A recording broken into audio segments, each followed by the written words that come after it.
Revolución cubana de 1959. Guerra Fría. El triunfo de la revolución liderada por Fidel Castro el 1 de enero de 1959 fue un punto de inflexión en la historia de Cuba. Este país gobernado por Fulgencio Batista tenía una economía dependiente y se hallaba sometido a la influencia de los Estados Unidos. Los cambios a partir de 1959 provocaron un enfrentamiento con su vecino.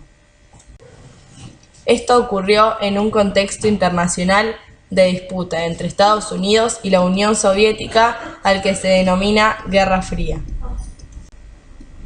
Fidel Castro. Fidel Alejandro Castro Ruiz. Mayarí, Holguín, 1926. La Habana, 2016. Fue un revolucionario y estadista cubano, liderador de la triunfante Revolución cubana, que agrupó a un amplio espectro de sectores sociales y formaciones políticas contra la servil y corrupta dictadura de Fulgencio Batista. Fidel Castro emprendió de inmediato una política de signo socializante que incluyó la reforma agraria y la expropiación de los bienes de las compañías norteamericanas. Inicio de la revolución. La revolución puso fin a la dictadura de Batista, que había llegado al poder en 1952. Cuba enfrentaba una grave situación por la caída de la demanda del azúcar, motor de la economía local, y la apertura de una crisis social. En 1958, la mortalidad infantil se situaba en 60 de cada 1000 nacidos. El analfabetismo era mayor al 30% y la falta de vivienda asolaba a los habitantes. Los partidos opositores se mantuvieron pasivos frente al nuevo gobierno y declamaron su oposición solo de palabra. La revolución liquidó al ejército, dejando su lugar a las milicias del ejército rebelde, integrado por peones rurales, obreros y campesinos. En julio de 1959 se expulsa de la jefatura del ejército a Fidel. Una revolución de contragolpe. Fue la forma en que el Che Guevara definió la revolución cubana. La revolución de 1959 enseñó que para lograr la liberación nacional, el fin del latifundio y la resolución del problema de la vivienda, hay que combatir a las burguesías criollas, destruir su aparato represivo, expulsándolas del poder político y expropiando sus propiedades. A pesar de sus enormes conquistas, la Revolución cubana no dio lugar a un Estado basado en el gobierno democrático de los consejos obreros, campesinos y milicianos, sino que creó un Estado obrero deformado y burocrático que impuso el dogma del socialismo en un solo país y el dominio bonapartista del Partido Único, ahogando las libertades populares y bloqueando el camino de la revolución en América Latina. La Revolución cubana nunca pudo desarrollar su potencial emancipador por el ahogo del régimen burocrático. Su política internacional terminó colaborando con el desvío de revoluciones como la chilena o la nicaragüense y apoyando a los tanques soviéticos. La política de la burocracia, junto al bloqueo norteamericano, mantuvo a Cuba en el atraso económico del monocultivo del azúcar. Si las masas obreras y campesinas no logran defender sus conquistas con una política independiente, la historia amenaza con repetirse. La lucha por la vida, la voz de la ilusión, la luz de la utopía. Esto es la Revolución de Cuba. La Revolución cubana. La Revolución cubana da inicio cuando Eduardo Chivas, del Partido Ortodoxo, siendo el gran triunfador de las elecciones de 1952, se suicida, abriendo un vacío político que cubriría a Fulgencio Batista, quien participó en el Movimiento de la Paz próximo al Partido Comunista y que, para agradar a Estados Unidos, manifestó una línea anticomunista mientras aumentaba la represión política contra la izquierda.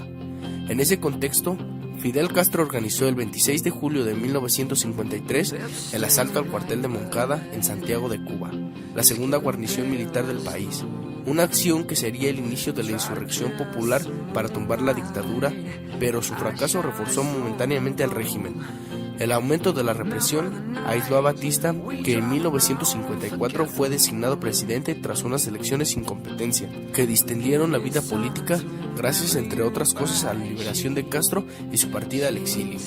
Castro, ahora en México, organizó la expedición del yate de Grama que desembarcó en Cuba en noviembre de 1956.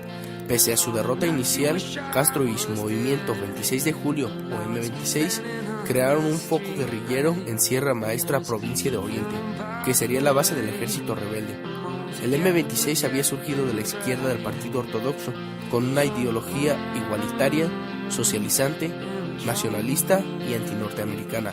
Mientras la guerrilla se consolidaba en la sierra, la oposición urbana también creció y empezó a desarrollar acciones armadas en las ciudades, en un contexto en que la represión contra los militantes antidictatoriales no dejaba de crecer. En 1957, la guerrilla de Castro había logrado una cierta entidad, pero aún no estaba en condiciones de impulsar la insurrección que acabara con Batista. Su propuesta de huelga general fracasó, gracias a la indiferencia popular y a la falta de apoyo de los sindicatos oficialistas y comunistas. El Partido Comunista, conocido como Partido Socialista Popular, o PSP, rechazaba la táctica insurreccional. Lentamente la guerrilla salió de su aislamiento gracias a una ofensiva militar en los llanos, con quema de cañaverales y destrucción de cosechas. La apertura de dos frentes guerrilleros al mando de Raúl Castro, hermano de Fidel Castro, y Juan Almeida, primer negro en apoyar a Fidel y uno de sus comandantes más populares, más la coordinación de las acciones militares por Camilo Cienfuegos, estratega nato, bondadoso, que veía las necesidades de su pueblo, y Ernesto Che Guevara, un hombre que fue reclutado como médico y se convirtió en un luchador social activo gracias a sus tácticas militares, consolidaron el avance revolucionario.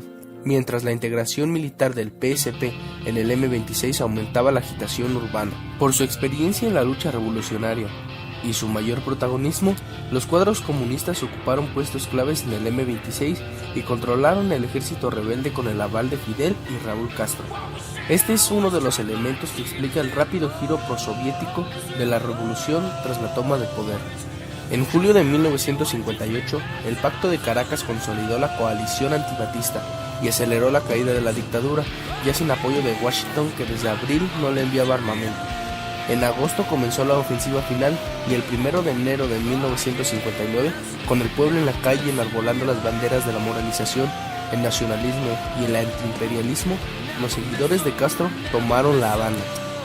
El respaldo popular del M26 le permitió a Castro hacerse con el control de la situación para impulsar transformaciones políticas, sociales y económicas. Comenzó así un proceso revolucionario caracterizado por el tradicional nacionalismo cubano y con un gran consenso entre la población. El antiimperialismo y el nacionalismo se convirtieron en los ejes del discurso revolucionario.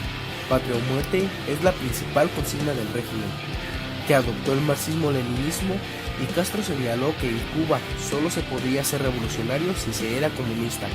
Tras su integración en el bloque soviético, Cuba puso en marcha muchas políticas igualitarias para construir el socialismo, un objetivo al que todavía no han renunciado.